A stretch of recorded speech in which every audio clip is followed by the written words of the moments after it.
I am Bhavesh Yadav. And today topic: how to become a millionaire. Becoming a millionaire typically requires a combination of hard work, smart financial decisions, and a bit of luck. Here are some steps you can take to increase your chances of achieving this goal. 1. Develop a strong work ethic. Building wealth requires hard work and dedication. You need to be willing to put in long hours, learn new skills, and take risks. 2. Live below your means.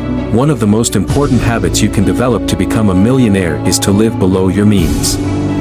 This means spending less than you earn and saving or investing the difference. 3. Invest wisely.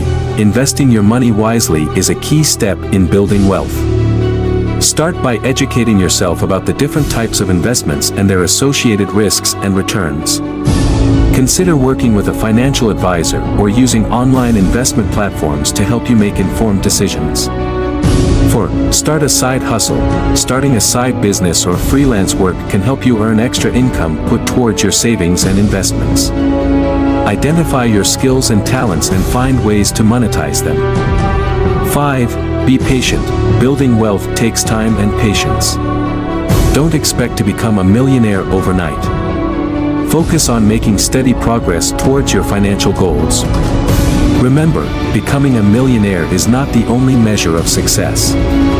It's important to also prioritize your health, relationships, and personal fulfillment. Okay, everyone. Thank you for watching. Goodbye.